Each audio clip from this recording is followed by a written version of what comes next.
All right, so you guys requested a deep dive into the Black Mafia family, the BMF.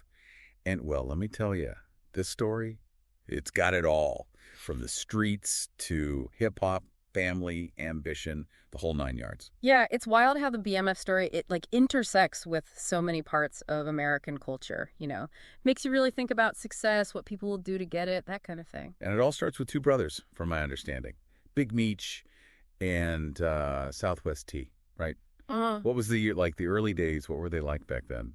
Picture Detroit, late 80s, not a lot of opportunity, especially for, young black men. Right. Big Meech and Southwest T, they're just teenagers then. And they start out, well, like a lot of kids in their situation, hustling, slinging $50 bags of cocaine, just trying to get by. Makes sense. But they had this ambition, this vision that went way beyond those street corners. So how'd they go from like street level to running the whole empire, making millions? That doesn't just happen overnight. It was a process for sure. Street smarts, business sense, they had both.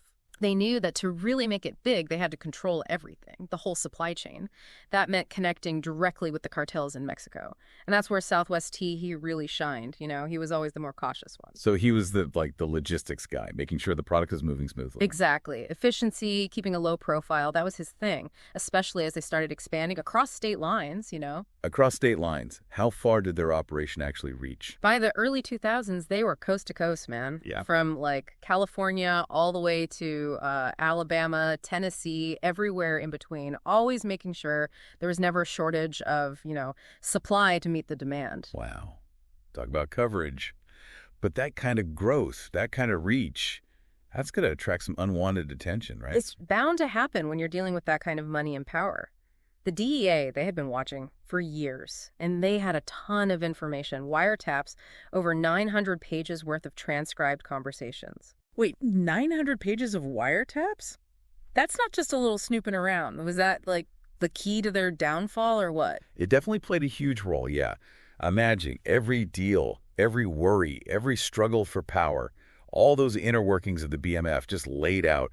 But here's the thing, those wiretaps, they also showed how Big Meech and Southwest T, they were drifting apart. And that right there was a big part of their downfall, too. Okay, now you've got me curious. What was the rift about? Were their personalities just that different? You could say that. I mean, Big Meech, he loved the attention, the flashy lifestyle, all that came with the money. Moved to Atlanta, got really into the hip-hop scene, partying, hanging with celebrities, you name it. And Southwest T, he was cool with, like, staying out of the spotlight. Southwest T, he was all business, always. He knew the risks, saw how his brother lived as a liability, thought it was drawing too much attention. You see this all the time, the clash between wanting to be known and needing to stay hidden. Classic story. And it wasn't like just a personal thing.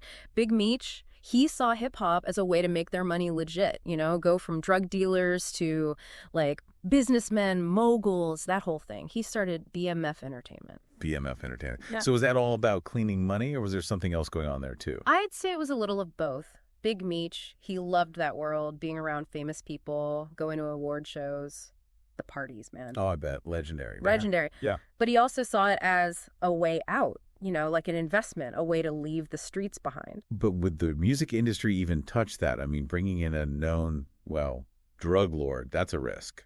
True, but those lines between hip-hop and the streets, they've always been kind of blurry, Right. For some artists, being down with the BMF, it gave them street cred, plus the money, the connections. Hard to say no to that. I guess so. But the DEA's watching. Seems like a bad idea. For some, the payoff was worth it. Big Meech, he wasn't just offering money. He was offering a lifestyle most people could only dream of, Private jets, parties with celebrities, that kind of thing can boost a career real quick. He even got one of their artists, Blue Da Vinci, a Source Award nomination. Hold on, a Source Award? That's what, like the Oscars for hip-hop? Back then, yeah, pretty much. Put Blue Da Vinci on the map. And for Big Meech, it was proof that he could make it in both worlds.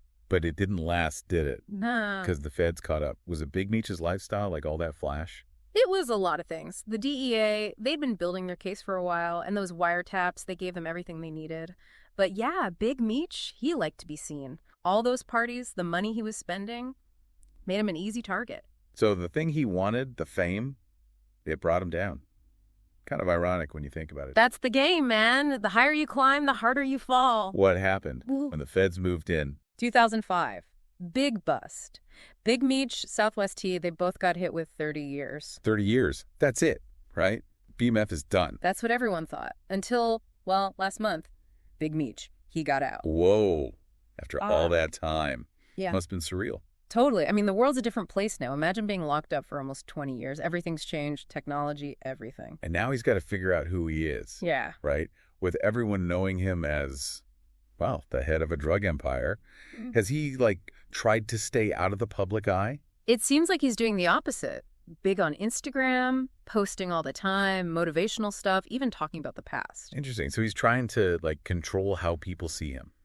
It's wild, right? He's using social media to kind of rewrite his own story. It makes you wonder, can someone like that, with his past, can they really ever just, outrun it? Exactly. He talks about redemption, about using his experience to, guide young people, steer them in the right direction. Right, right. But, I mean, it's one thing to say it, another to actually live it. True that. And it's not just about him. Right. The whole BMF thing, it says something about us, about our society. If you get this group, they come from nothing, they fight their way up in a system that's, not exactly fair. Not at all. And they achieve their own version of the American dream, just, a pretty messed up version. Makes you think about what that dream even means, Is it really possible for everyone? Or do some people, do they have to take a different path, a darker path to get there?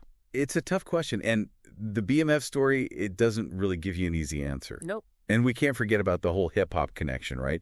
The parties, the artists, that whole image Big Meech cultivated. Mm-hmm. Did that change hip-hop? I mean, did it change how we see success, what we think it takes to make it? It's hard to say definitively how much they influenced things, but, they were glamorous, they were dangerous, people were drawn to that, and it made some people wonder, is this what it takes to really make it in hip-hop? Do you need that connection to the streets, to that darker side of things? So where does that leave us? What's the takeaway from all this? Besides, just a crazy story. I think it's a reminder to really think about the stories we tell ourselves, about success, ambition, what really matters, and the price you might have to pay for it. The BMF, they're a cautionary tale, for sure. A reminder that the American dream, it can be a dangerous thing to chase, especially for those who the system's always failed. It's a story that sticks with you, that's for sure. Makes you think about choices, consequences, that line between right and wrong.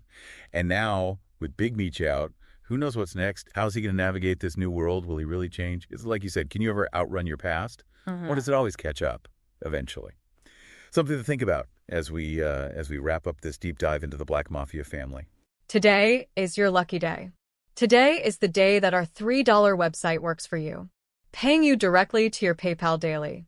Imagine $3 ongoing continuous payments to your PayPal account. Imagine falling asleep and waking up to $300 in your PayPal account. How would this make you feel? How could this help you? What bills could you pay? What kind of fun could you have? What does that retirement look like now? All for a one-time payment of $3. This website is DFY done for you, fully built and completely hosted, and never stops collecting payments for you.